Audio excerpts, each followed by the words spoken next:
السلام علیکم ورحمۃ اللہ۔ وعلیکم آج السلام۔ ہمیں ہم نے سورہ الکہف کی آیت نمبر 71 سے آیت نمبر 82، یعنی آیت نمبر 71 سے لے کے آیت نمبر 82 تک ان آیات کا مطالعہ کیا۔ شکیل زاہد صاحب نے ان آیات کا ترجمہ کر کے ہمیں سنایا، اور پھر جو اہم نکات تھے ان کی تفسیر بیان کی۔ ان آیات میں ہم نے دیکھا کہ جو ایک واقعہ ہے قرآن میں، بڑا ایک زبردست واقعہ، حضرت موسیٰ علیہ السلام کا اور حضرت خضر علیہ السلام کے ساتھ جو انہوں نے ایک سفر کیا۔ تو اس میں جو آ، اس واقعے کی جو ہے وہ یہاں پہ جزیات بیان کی گئی۔ تو اس میں بنیادی طور پہ تین ایسے جو ہے واقعہ اس کے حصے ہیں۔ اس قصے کے تین واقعات ہوئے، اور ان تینوں کے اوپر جو ہے یہاں پہ تفصیل بیان کی گئی ہے۔ تو اب ہمارا کیو اے سیشن شروع ہوتا ہے ان آیات کے حوالے سے۔ تو اس میں شکیل صاحب، میرا ایک چھوٹا سا سوال ہے کہ یہاں ہم ان آیات میں اور اس سے پہلے جو کچھ آیات ہم نے پڑھی تھیں ان میں ایک علم کی بات ہوئی کہ علم لدنی، جو علم لدنی ہے جو کہ براہ راست اللہ تعالیٰ سے حاصل ہوتا ہے ایک علم، وہ حضرت خضر علیہ السلام کے پاس تھا، اور اس علم کی بنا کے اوپر ان کے پاس ایک اتھارٹی بھی تھی کچھ کام کرنے کی، اور ان کی ڈیوٹی لگی ہوئی تھی، اور وہ آ، اس آ، اس اپنی ڈیوٹی کو ادا کر رہے تھے۔ تو اس میں یہ بتائیں کہ یہ جو علم لدنی ہے، یہ اس کی کوئی مطلب جستجو یا اس کی کوئی خواہش یا کوشش کرنے کرنی چاہیے یہ، یا یہ جس طرح آپ نے بتایا تھا کہ ویسے تو اللہ تعالیٰ براہ راست دیتے ہیں، لیکن کیا اس کی ایک خواہش ہونی چاہیے انسان کے دل میں؟ دیکھیے، خواہش تو انسان کوئی بھی کر سکتا ہے، ٹھیک ہے۔ لیکن یہ ہے کہ اصل میں انسان یہ سمجھتا ہے کہ مطلب وہ فیسینیٹ ہوتا ہے کہ دیکھو یار، ان کو تو یہ بھی پتا ہے، ان کو مستقبل کا بھی پتہ چل جاتا ہے، ان کو ماضی کا بھی پتہ چل جاتا ہے۔ تو وہ صرف یہ والا پورشن دیکھ کے نا انسان فیسینیٹ ہوتا ہے۔ لیکن جو ہے وہ اس پروسیس سے گزرتے ہوئے وہ شخص کن مشکلات سے گزرا ہے، اور وہ اس نے کس طرح کی ملٹری ٹریننگ حاصل کی ہے، وہ نہیں اس کو نظر آ رہی ہوتی۔ یعنی وہ تو جنرل کو دیکھتا ہے کہ جناب جنرل کے آگے پیچھے لوگ جو ہے اس کو سلوٹ مار رہے ہیں، اور وہ اس کے پاس یہ گاڑی ہے، اور وہ جناب ایسا زبردست گھر ہے، اور ویسا زبردست آفس ہے، اور یہ اتھارٹی ہے، وہ اتھارٹی ہے۔ لیکن ملٹری اکیڈمی سے لے کر اور جنرل تک پہنچتے پہنچتے جو اس نے رگڑا کھایا ہے نا، وہ نہیں ان کو نظر آ رہا ہوتا۔ تو وہ ان کو ذہن میں ہونا چاہیے ہے کہ یہ سارا پروسیس بھی ایک ہے جس سے گزرنا پڑتا ہے۔ اور دوسرے یہ ہے کہ جو بھی علم حاصل ہوگا اور جو بھی اتھارٹی ملے گی، اس سے آپ کی اپنی ذات کو یا آپ کے اپنے جو رشتہ دار ہیں ان کو کوئی نہیں فائدہ ہوتا، اور نہ ہی وہ پسندیدہ ہے کہ کوئی انسان اسے خود کوئی فائدہ حاصل کرنا چاہیے۔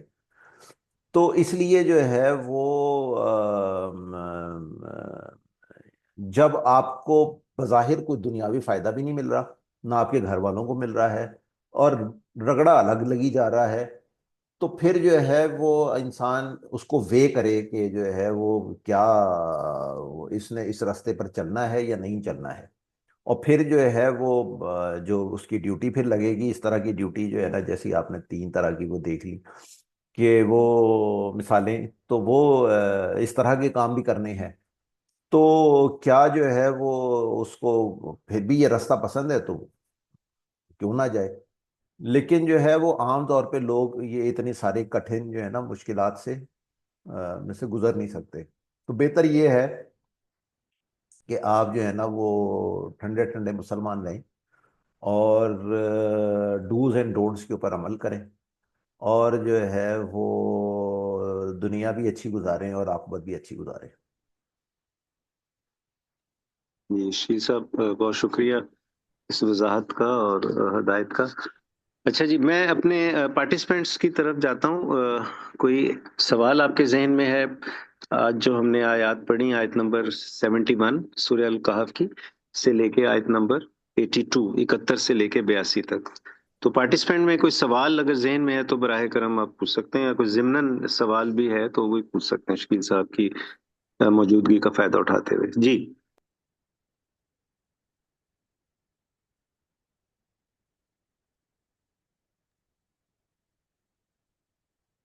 جی، وحید صاحب، مس عائشہ، اعظم صاحب، کوئی سوال آپ کے ذہن میں ہے؟ زرار صاحب؟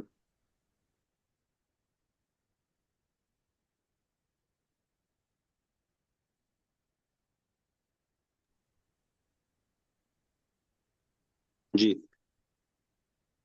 اچھا، شکیل صاحب، میرا خیال ہے آج کا جو لیکچر تھا اس میں وہ بڑی وضاحت کے ساتھ آپ نے اس کو جو ہے بیان کر دیا ہے، تو مزید کوئی سوال جو ہے وہ نہیں لگ رہا پارٹیسپینٹ کا۔ صرف ایک چھوٹی سی چیز بتا دیجیے کہ ابھی آپ نے بھی بتایا کہ حضرت موسیٰ علیہ السلام جو تھے وہ ان واقعات کو جو دیکھ رہے تھے تو وہ شریعت کے حوالے سے ہی دیکھ رہے تھے، خصوصی طور پر جو ایک اس میں جو واقعہ تھا، ایک ایک بچے کے قتل کا، نابالغ بچے کو قتل کر دیا تھا، تو خصوصی طور پہ وہ لگتا یہی ہے کہ وہ شریعت کے بالکل ایک اگینسٹ ایک کام ہو گیا تھا۔ تو یہاں سے پھر کیا ہم یہ بھی ایک نتیجہ جو نکال سکتے ہیں کہ علم لدنی جن لوگوں کو ملتا ہے تو وہ پھر وہ شریعت کے ان کے لیے جو شریعت کی ڈیفینیشن ہے وہ تھوڑی سی اس میں ایک چینج آ جاتی ہے، یا وہ فریم ورک جو ہے وہ چینج ہو جاتا ہے، and they can take some actions جو کہ ظاہر ان کو اتھارٹی اللہ تعالیٰ نے دی ہے، تو وہ اس اتھارٹی کو یوز کر کے جو ہمارے لیے ایک عام لوگوں کے لیے شریعت ہے اس سے ہٹ کر بھی کچھ کام کر رہے ہوتے ہیں۔ یس، بالکل ایسے ہی ہے، یہی بات بتاتا ہے یہ قصہ قرآن حکیم میں، کیونکہ ٹھیک ہو گیا۔ ایک فیوچر کے اندیشے کو سامنے رکھ کے انہوں نے بچے کو قتل کر دیا تھا، بچے کے کسی ماضی کے کام کی وجہ سے نہیں کیا تھا نا۔ تو شریعت تو یہ کہتی ہے کہ جناب جب تک کسی نے کسی کا مرڈر نہ کیا ہو آپ اس کو مرڈر نہیں کر سکتے، تو اس لیے شریعت سے ہٹ کے جو ہے وہ رستہ ایک اختیار ہو جاتا ہے for such kind of people. بالکل ٹھیک ہے شکیل صاحب، بہت شکریہ۔ تو ہم یہاں پر اس اپنے کیو اے سیشن کو ختم کرتے ہیں، سورہ الکہف کی آیت نمبر 71 سے 82 تک کے جو تھا، اس دعا کے ساتھ کہ اللہ تعالیٰ میں قرآن پاک کو پڑھنے کی، سمجھنے کی، اس پر عمل کرنے کی اور آسان طریقے سے اللہ تعالیٰ کے پیغام کو آگے پہنچانے کی توفیق عطا فرمائے۔ ہاں، آمین۔ السلام علیکم ورحمۃ اللہ۔ وعلیکم السلام۔